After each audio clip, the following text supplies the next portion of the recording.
औज़ु बिल्लाहि मिनश्शैतानिर्रजीम बिस्मिल्लाहिर्रहमानिर्रहीम। अस्सलाम वालेकुम।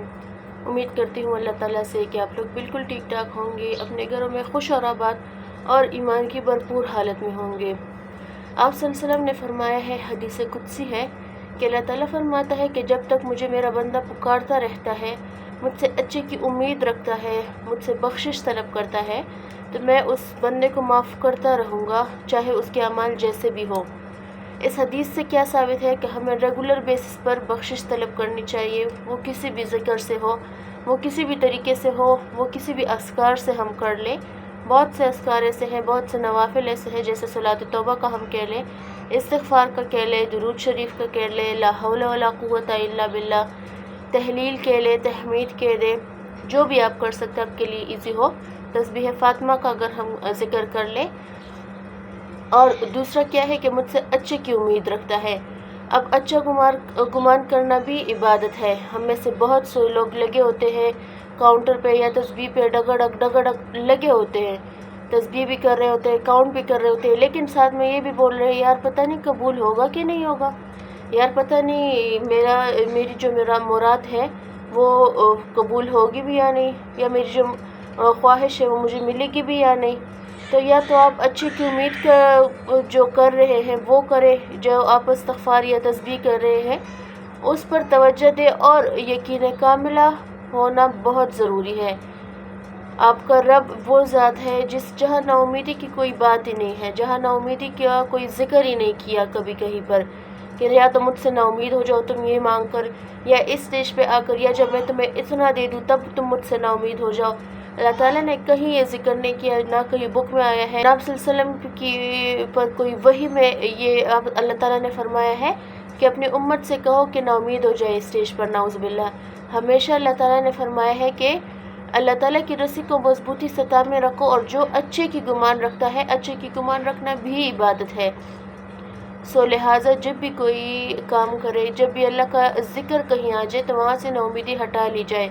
और जिस टॉपिक पर आज हम बात करेंगे वो है आयत करीमा या सैयदना करीम सल्लल्लाहु अलैहि वसल्लम अस्तग़फिरुल्लाह। शॉर्ट दरूद भी है, मुझसे अक्सर मेरी बहनें कहती है कि दरूद शरीफ हमसे नहीं पढ़ा जाता या वो बहुत लॉन्ग हो जाता है, क्योंकि और अस्कार भी हमने करने होते हैं, साथ में नमाज नफली इबादत भी हो जाती है, तिलावत कुरान भी हो जाती है, घर की रिस्पॉन्सिबिलिटीज़ भी हो जाए।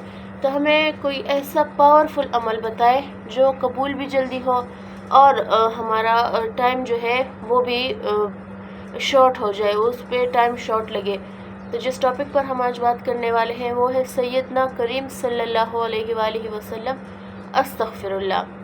अब देखिए, इसमें दरूद शरीफ भी आ जाता है, इसमें इस्तिग़फ़ार भी आ जाते हैं, लेकिन इस दरूद में इसम है, इसमें आज़म है करीम। जैसे आप देखें अल्लाह ताला की ज़ात भी करीम है, प्लस आप सल्लल्लाहु अलैहि वसल्लम की ज़ात भी करीम है। अगर आप इस दुरूद शरीफ की मदद से अपनी हाजात अल्लाह ताला की बारगाह में पेश करेंगे तो इंशाल्लाह वो कबूल भी होंगी और आपको लुत्फ़ भी आएगा, क्योंकि ये दरूद इसमें आज़म है। लेकिन शर्त यह है कि आपका यकीन कामिला होना ज़रूरी है। जब भी आप इस दरूद का विर्द करें तो इस यकीन के साथ करें कि मैं आप सल्लल्लाहु अलैहि वसल्लम के वसीले से अल्लाह ताला से कुछ मांग रहा हूँ। जब भी आप अल्लाह ताला से कुछ मांगे या आप सल्लल्लाहु अलैहि वसल्लम के वसीले से मांगे। देखिए, मेरी एक टी-शर्ट थी, उन्होंने एक वाक़या एक दिन शेयर किया था कि मेरी दुआएं कबूल नहीं होती थी, लेकिन उन्होंने फिर किसी से सीखा था कि जब भी अल्लाह ताला से कोई बड़ी चीज़ मांगे, कोई भी या कोई छोटी चीज़ मांगे, जो भी आपकी ख्वाहिश हो, हमेशा अल्लाह ताला को दो तीन चीज़ों का वास्ता देना चाहिए। सबसे पहले आप सल्लल्लाहु अलैहि वसल्लम का वास्ता, दूसरा कुरान पाक का वास्ता, तीसरा कभी कभी आपने कोई अच्छा काम किया हो या आपकी ज़िंदगी की जितनी नेकियां हो उसका वास्ता देना चाहिए। इंशाल्लाह आपकी दुआएं ज़रूर कबूल होगी, आपकी जो मन्नतें हैं वो ज़रूर कबूल होगी। लेकिन अल्लाह ताला की रज़ा सामने रख कर जो भी मांगे अल्लाह ताला की रज़ा के लिए मांगे। ऐसा ना हो कि आप ये दुआएं कर रहे हैं लेकिन किसी की बुराई के लिए, किसी का बुरा चाहने के लिए, किसी के हसद में ये सब कर रहे हैं, तो वो चीज़ ना करें। दूसरा, ये दुरूद शरीफ की कसरत है, इसमें आप मुख्तलिफ़ टाइमिंग्स में भी कर सकते हैं, मुख्तलिफ़ औक़ात में भी कर सकते हैं, मुख्तलिफ़ حاجات کے لیے بھی کر سکتے ہیں۔ لیکن جو میں آج آپ کے لیے لے کر آئی ہوں، ویسے تو آپ 300 مرتبہ بھی پڑھ لیں، فجر یا عصر کے بعد آپ 313 مرتبہ بھی پڑھ سکتے ہیں۔ لیکن جن کی ٹف حاجات ہوتی ہے، یا تو وہ جاب کے لیے اپلائی کرنا چاہتے ہیں، یا گورنمنٹ جاب کے لیے باہر جانا چاہتے ہیں، باہر کے لیے اپلائی کرنا چاہتے ہیں، یا CSS کا ایگزام ہوگا، ایسی بہت سی بڑی بڑی مشکلات جو آتی ہیں انسان کی زندگی میں، انسانی لائف میں، اس کے لیے 1.25 لاکھ کا یہ ٹارگٹ ہے۔ اگر آپ ڈیلی 2000 پڑھیں گے تو یہ 2 مہینے اور کچھ ڈیز اوپر میں ہو جائے گا۔ اگر آپ ہزار پڑھتے ہیں تو اس سے زیادہ، لیکن اگر یہ شارٹ ہے، سیدنا کریم صلی اللہ علیہ وآلہ وسلم، استغفر اللہ، بہت شارٹ ہے، آپ 3000 بھی پڑھ لیں، 5000 پڑھ لیں، ہر نماز کے بعد 500 بھی پڑھ لیں تو یہ بہت جلدی کور ہو جائے گا۔ لیکن یقین کاملہ کا ہونا ضروری ہے، اور جب بھی کوئی آپ ایسا کام شروع کرے، کوئی ایسا وظیفہ شروع کرے، تو اپنی استطاعت کے مطابق صدقہ ضرور دیا کرے، کیونکہ صدقہ ہر بلا کو ٹالتا ہے۔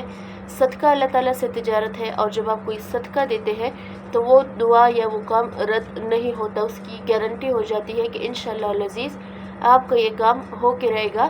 لیکن اپنی خیر و بلائی مانگا کرے، ایسا نہ ہو کہ آپ کی کچھ خواہشات ایسی ہوتی ہے، رب العالمین کو تو پتہ ہوتا ہے کہ انسان کے لیے کیا بہتر ہے، کیا برا ہے، لیکن انسان لاشعوری طور پر کچھ ایسی چیزیں مانگ لیتا ہے جس کو بعد میں پچھتانا پڑتا ہے۔ اگر وہ چیز مل بھی جائے تو یا تو اس میں خوشی نہیں ہوتی یا بے سکونی ہوتی ہے، لیکن جب بھی مانگے اللہ تعالیٰ سے اس کی رضا کے بعد اپنی بلائی بھی اس چیز میں مانگے، خیر اور برکت کے ساتھ مانگے۔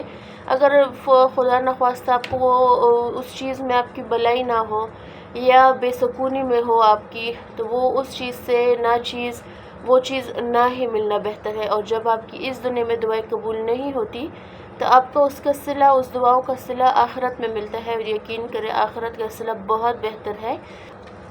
ایسے میں آپ نے بہت سی ویڈیوز دیکھی ہوگی جس میں اکثر مجھ سے اگر لوگ پوچھ بھی لیتے ہیں، میری بڑی اگر مجھ سے کوئی بڑے کام ہو ان کے یا اس کے ریلیٹڈ مجھ سے وظیفے مانگتے ہیں، تو میں اکثر و بیشتر استغفار اور درود شریف کا وظیفہ دیتی ہوں، کیونکہ درود شریف اتنا پاورفل عمل ہے کہ یہ آپ کی دنیا بھی سنوار سکتا ہے، یہ آپ کی آخرت بھی سنوار سکتا ہے۔ اور جتنا ہم کسی بندے کا دنیا میں بھی ذکر کرتے ہیں نا، تو رات اور دن ہمارے مائنڈ میں وہ بندہ گھومتا ہے، اس سے ہمارا کنیکشن بنتا ہے، ہماری محبت بڑھتی ہے۔ سیم سچویشن ہے، جب ہم درود شریف پڑھیں گے ہم اللہ تعالیٰ کے بھی قریب ہوں گے، ہم آپ صلی اللہ علیہ وآلہ وسلم کی محبت اور بھی ہمارے دلوں میں بڑھے گی۔ اللہ تعالیٰ خود بھی درود شریف پڑھتے ہیں، ان کے فرشتے بھی پڑھتے ہیں آپ صلی اللہ علیہ وآلہ وسلم پر، اور ہمیں بھی چاہیے کہ ہم درود شریف پڑھیں۔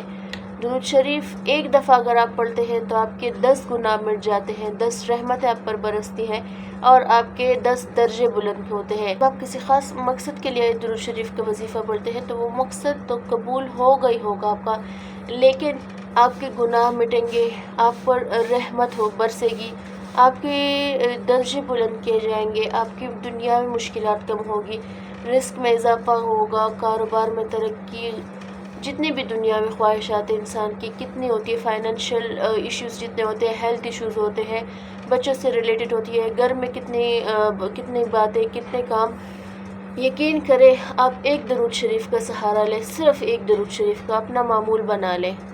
میں یہ نہیں کہتی ہزاروں لاکھوں کی تعداد میں پڑھنا ان کو چاہیے جن کو اگر لگتا ہے کہ یہ کام میرا امپاسبل ہے، یہ نہیں ہو سکتا۔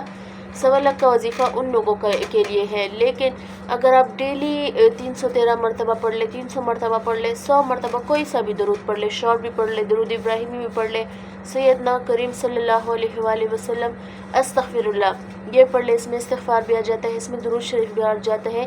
یقین کریں آپ دنیاوی ہر مسئلے سے نکل جائیں گے، پلس آپ کو ذہنی سکون ملے گا، آپ کو اپنے دل کا سکون ملے گا، آپ کو وہ ساری خوشیاں ملیں گی جس کے لیے آپ دعائیں کرتے ہیں رات دن۔ آپ بے شک دعا کریں، اللہ تعالیٰ سے مانگا کریں، اللہ تعالیٰ کو مانگنا پسند ہے۔ اللہ تعالیٰ فرماتے ہیں کہ تم اپنی ذات کو دیکھ کر مجھ سے نہ مانگا کرو، تم میری ذات کو یعنی اللہ کو دیکھ کر مانگا کرو کہ وہ کتنی بڑی ذات ہے، وہ کتنے غفور و رحیم ذات ہے، پھر دیکھو کہ اللہ تعالیٰ تمہیں کس کس چیز سے نوازتا ہے۔ لیکن ہمیں بھی چاہیے جس مقصد کے لیے اللہ تعالیٰ نے ہمیں پیدا کیے ہیں، ہم اس مقصد پر فوکس کریں۔ آج کل کے نوجوانوں کو دیکھ لیں، 80% जो है वो गुनाहों में डूबे हुए हैं। जो नौजवानी तबका मुझे देखता है उनसे रिक्वेस्ट है कि अल्लाह ताला ने हमें जिस मकसद के लिए पैदा किया है हम उस मकसद को पर फोकस करें। दुनिया भी यहाँ रह जानी है, डिग्रियाँ भी यहाँ रह जानी है, मोबाइल भी यहाँ रह जाना है। हर वो रिश्ता जिससे आप मोहब्बत करते हैं, चाहे वो माँ का हो चाहे वो बाप का हो, बेशक उनकी इज़्ज़त करना हमारा फ़र्ज़ है। जितना हो सके उनकी खिदमत करें, जितना हो सके उनकी इज़्ज़त करें, क्योंकि अस्कार के साथ साथ इबादत के साथ साथ उनसे हुस्न सलूक भी तोला जाएगा। लेकिन जो हराम रिलेशंस में आप पड़े हैं उनसे गुरेज करें। बेशक अल्लाह ताला का रास्ता ही सही रास्ता है, और अल्लाह ताला के अस्कार जो अल्लाह ताला ने हमारे लिए भेजे, हमारी आसानी के लिए भेजे हैं, उन पर हम फोकस करें। अगर उन सारे अस्कार में से हम एक ज़िक्र को भी चूज़ कर लेते हैं तो यकीन करिए हमारी दुनिया भी संवर सकती है, हमारी आखिरत भी संवर सकती है। और एक बहन ने मुझसे ये कुछ ख्वाब डिस्कस किए थे कि अक्सर बेशतर वो पानी देखती है, कभी वो ऊंची जगह पर खड़ी होती है, उनको गिरने का डर होता है। तो उस बहन से रिक्वेस्ट है कि अपनी जो इबादत, जो तहज्जुद, जो फ़र्ज़ नमाज़ें आप पढ़ती हैं उनको कंटिन्यू करें, और माजी में जो आपसे गुनाह हुए थे इंशाअल्लाह अज़ीज़ अल्लाह ताला वो भी माफ़ करेंगे। और जो पानी आप देखती हैं कुछ सिचुएशंस में आता है कि वो इल्म से रिलेटेड है, कुछ में आता है कि वो रिस्क से रिलेटेड है, कुछ में आता है कि वो माल से रिलेटेड है। लेकिन अगर पानी साफ़ हो, पानी का कलर शफाफ हो, यानी कि सफ़ेद हो, जितना आप पानी देखती है वो या तो रिस्क है या माल है या इल्म है। लेकिन अगर पानी का रंग ब्राउन है जैसे सैलाब का पानी होता है, या उस पहले ख्वाब से आप ऑपोजिट कुछ देखती है, एक पानी का रंग गंदा हो या कुछ ऐसा, तो वो गम की तरफ इशारा है। लेकिन उन बहन ने कहा था कि मैं सफ़ेद पानी देखती हूँ तो वो माल से रिलेटेड, इल्म से रिलेटेड और रिस्क से रिलेटेड है। और जब आप ऊंची जगह पे आपने ख़ुद को देखा था, इसका मतलब ये है कि आपने कहा था कि मेरी कोई हेल्प कर रहा है, तो अल्लाह ताला आपकी हेल्प कर रहे हैं। अल्लाह ताला से बेहतरीन सहारा कोई नहीं है। अल्लाह ताला की रस्सी को मजबूती से थामे रखें। और इज़्ज़त के लिए, अगर आपकी कोई इज़्ज़त नहीं करता या घर में आपकी कोई बात नहीं सुनता, सारों के लिए ये वजीफ़ा है, शाम की नमाज के बाद, मगरिब की नमाज के बाद आप 7 मरतबा उंगलियों पर या मुइज़्ज़ो या मुइज़्ज़ो या मुइज़्ज़ो आप हर नमाज के बाद भी पढ़ सकती हैं। लेकिन आप हर नमाज के पढ़ सकती हैं, हर नमाज के बाद, लेकिन स्पेशली ये मगरिब की नमाज के बाद आता है। मैं भी हर नमाज के बाद पढ़ती हूँ, आप भी हर नमाज के बाद पढ़ सकती है। या मुइज़्ज़ो या मुइज़्ज़ो या मुइज़्ज़ो या मुइज़्ज़ो या मुइज़्ज़ो या मुइज़्ज़ो या मुइज़्ज़ो 7 मरतबा हो गया। हाथों पर तम करके अपने फेस पे मर ले। इंशाल्लाह अल्लाह ताला आपको इतनी इज़्ज़त देंगे कि जब लोग आपका नाम लेंगे तो वो हैरत से अपने दांतों के दरमियान उंगली चबाएंगे। अपना ढेर सारा ख्याल रखिएगा, मुझे भी दुआ में याद रखिएगा। कोई मसला, कोई परेशानी हो, मैंने ऑलरेडी अपना व्हाट्सएप नंबर शेयर कर लिया है, लेकिन आप कमेंट्स में पूछना चाहते हैं, कमेंट्स में भी इंशाल्लाह मैं आंसर करूँगी आपको। जो भी औलाद जोड़े हैं अल्लाह ताला उनको नेक औलाद से नवाजे। जो गमगीन है, जो परेशान है, अल्लाह ताला उनके गम और परेशानी को ढेर और ढेर खुशी में बदल दे, उनकी खुशी में बरकत डाले। जो खुश है अल्लाह ताला उनको और भी खुशियाँ दे, उनको गम से महफूज रखे। अपना ढेर सारा ख्याल रखिएगा। रफ़ा और फ़लस्तीन के मुसलमानों के लिए ढेर सारी दुआएं, मुझे और मेरी फैमिली को दुआ में याद रखिएगा। अल्लाह हाफिज़।